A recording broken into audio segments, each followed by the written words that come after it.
Lamantchim. Hashem became angered with me,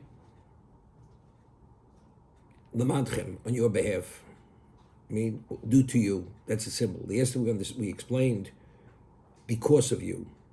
It could be due to you or because of you. Due to you means you're the cause of my becoming angry. Or due to you means Hashem presented me with this challenge because he knew I would fail. As a result of that, I wouldn't be going in. If it's I became angry due to you and I shouldn't become angry, as a result of that, you'd say Hashem became angry with me. He's angry, and therefore you can't go in. But if it's due to you, because it's your best interest, that's why I was presented with this challenge, and therefore I failed. So why is he angry with me? Why is he angry? Understand? You shouldn't become angry. You become angry. You shouldn't, which he did by hitting this rock rather than speaking to the rock, due to his anger. So Hashem became angry with him because he shouldn't have failed. But over here, if we're saying that the two reasons we offered yesterday, one based on the Midrash, that Moshe has to be buried on the Transjordan side to quell the prosecution of Balpor, or as the Ohr HaChaim HaKadosh explains, that if Moshe would have built a Beis HaMikdash, it couldn't have been destroyed. So therefore, it's in the best interest of Klal Yisrael that Moshe should not cross the Jordan, and therefore the Beis HaMikdash would be taken as collateral. Why is Hashem getting angry? Hashem became angry. What did he do to you? Okay, so two things. The two aspects. The ultimate objective, or the reason why he's given this challenge, because Hashem knew he would fail, except to deny him the right to cross the Jordan. He can't unless he fails. But what does Hashem say to Moshe? You had the ability to sanctify me by speaking to the rock. And you did not, but rather you struck the rock. So what does Chazal say? If he would have spoken to the rock and would have given its forth the water, a very valuable lesson would have been drawn from the rock. What would have been the lesson? The rock, which is not subject to reward and punishment, when you speak to it, it gives forth its water. So you people who are subject to reward and punishment, definitely you should listen to the word of Hashem.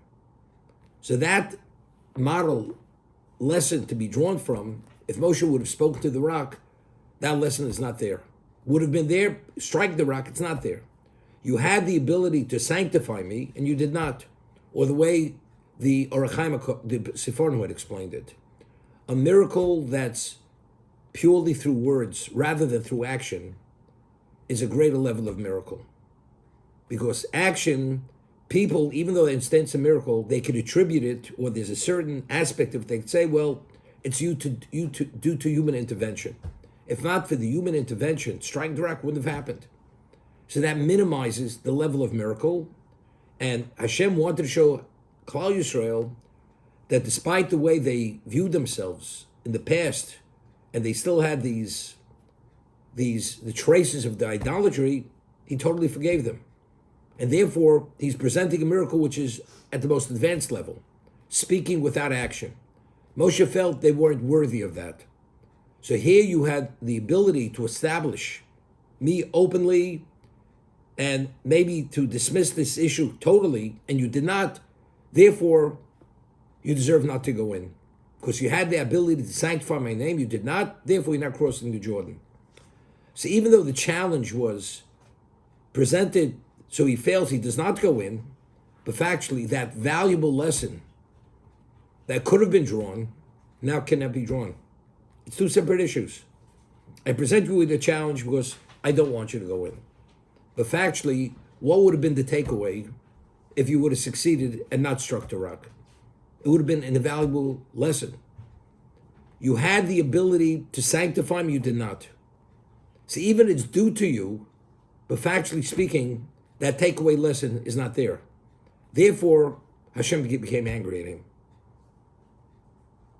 And as I said, it's not entrapment.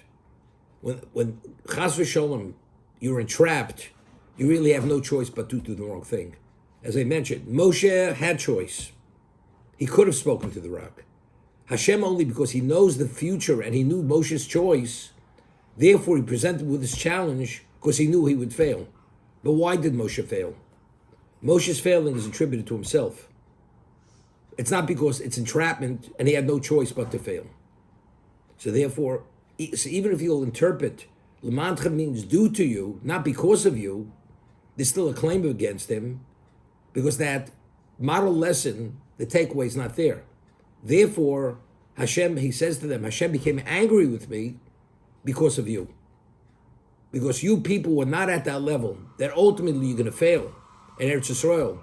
Therefore, I had to be, or you fail with the Baal Pa'or. As a result of that, that's why I'm being kept out. So, what does he say? V'yom Hashem Elai, and because of that, Hashem said to me, Rav Loch. So the Rechaim HaKodesh explains over here, Hashem is responding to 2 points. Rav Loch means you have much. Rashi says, Harbe mizeh shomeloch. You have much awaiting you. As it says, Rav Tuv Hatsofen Loch. There's much good hidden away for you. Then he says, Al Tosef. Daber Elai. Oh, that Dover Hazeh. The 2 separate things. Moshe Rabbeinu wanted to go in for 2 reasons. Firstly, he wanted to go in because, as the Gemara says in Sota, he wanted to fulfill the mitzvahs at Tluyas Baretz. The mitzvahs that are actually, that one could only perform in Eretz Yisrael. So if he doesn't go in, the shleimus. Now, what is a mitzvah? I'll give you an example. Today, we don't have the Beis HaMikdash. So all the laws of Karbanos, we're not able to fulfill. So whatever level of perfection to our neshamos, which those mitzvahs can provide, would deny that level of perfection. Because since we don't have the Beis HaMikdash, those mitzvahs cannot be done, and therefore we have a deficiency in our spirituality. Or if a person lives outside Eretz Yisrael, and he's not able to fulfill other mitzvahs, Truma Meiser, giving the various tithes to the Kohen. We're not able to do it.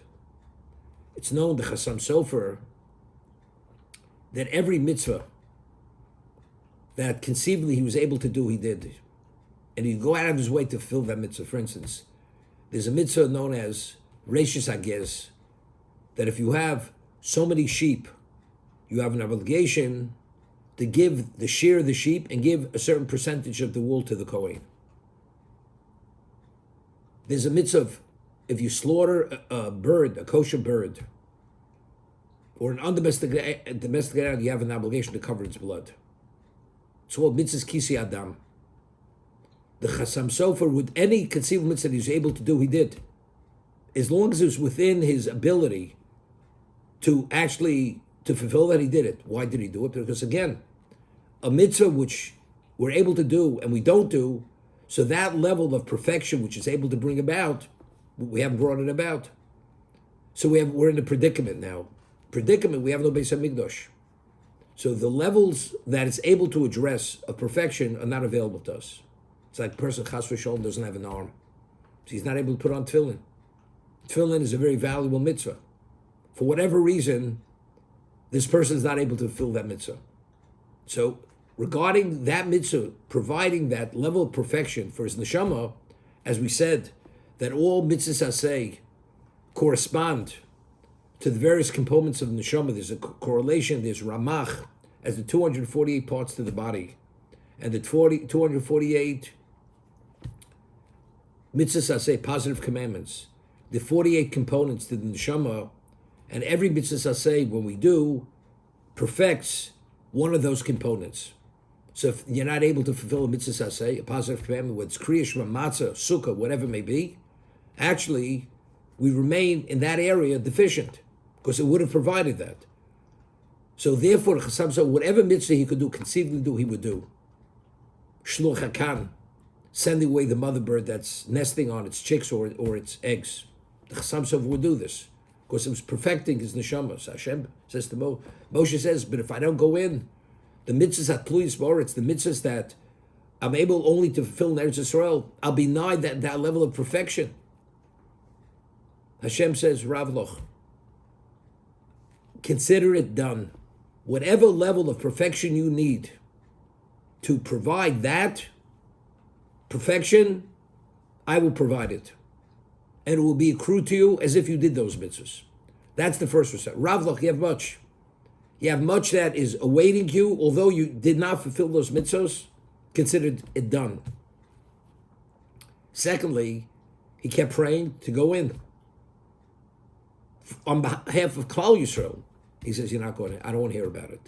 Therefore, he says, Al Tosef. First, he says, Ravloch. That's to address the first reason why he wanted to go in. Because he wanted to be the ultimate Eved Hashem, to perfect himself to that nth degree. Hashem says, it's considered done. And that you want to go in on behalf of Klal Yisrael, I don't want to hear about it. Al Tosef Daber Elai. But I don't want you to continue discussing this. This issue is mute. We're not discussing it any longer.